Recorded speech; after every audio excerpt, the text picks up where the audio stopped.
mga master, good afternoon. Ito yung aking munting big bike. So entry level lang naman. So sinubukan natin mag big bike from Aerox, nag PCX tayo. Tapos andyan pa rin naman yung PCX. So hindi kasi pwedeng meron ka nito tas wala kang pang daily. Medyo mahirap kung ito palagi kasi magastos, no? So meron ako ditong CF Moto NK400. So pinangalanan ko siyang Bruno. So pakita ko lang sa inyo yung features, yung specs niya. So 400cc expressway legal. So pwede mo siyang gamitin NLEX, SLEX, Skyway. So anywhere pwede mo siyang isali sa Boss Ironman eh. Kahit 400cc lang. So tatanggapin naman siya. So mapapansin nyo master, sa harap muna tayo, headlight. So parang Ironman, di ba? Ayan o. Tapos signal light niya is LED. Hindi lang siya naka-inverted fork. So telescopic na normal. And then ABS harap likod mga master. Dual caliper yung preno niya. Then dual disc harap likod.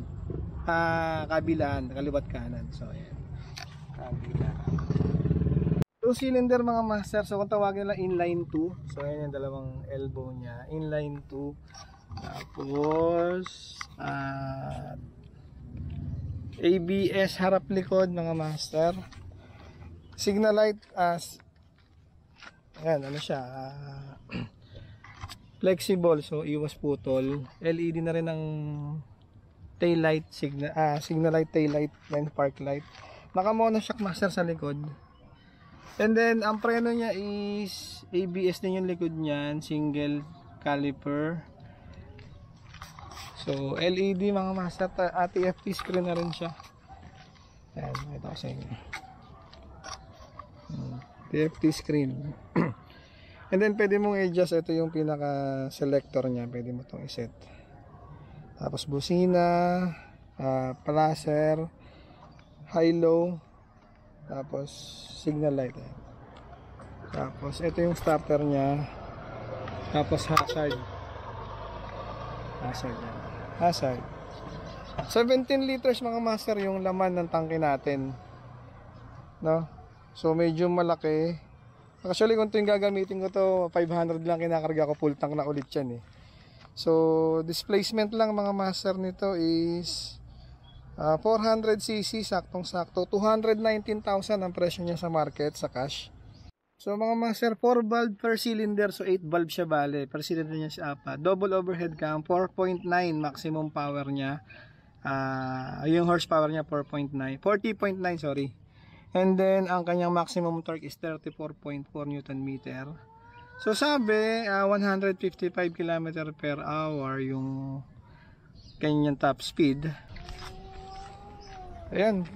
Yan lang naman yung basic niya mga master. Then sound check ko na lang sa inyo para marinig nyo yung tunog ng inline 2, no? So basic lang naman din to.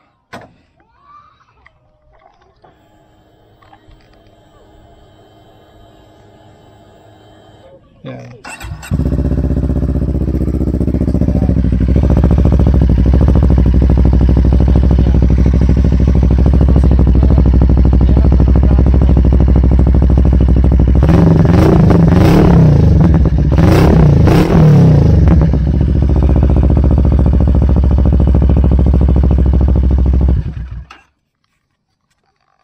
Market na nilagay ko dito mga master, ito lang kabitan ng camera, yung front cam natin, tapos auxiliary light, crash guard, naglagay tayo ng crash guard kasi nga for safety, mabigat kasi talaga to para pag tumuwad.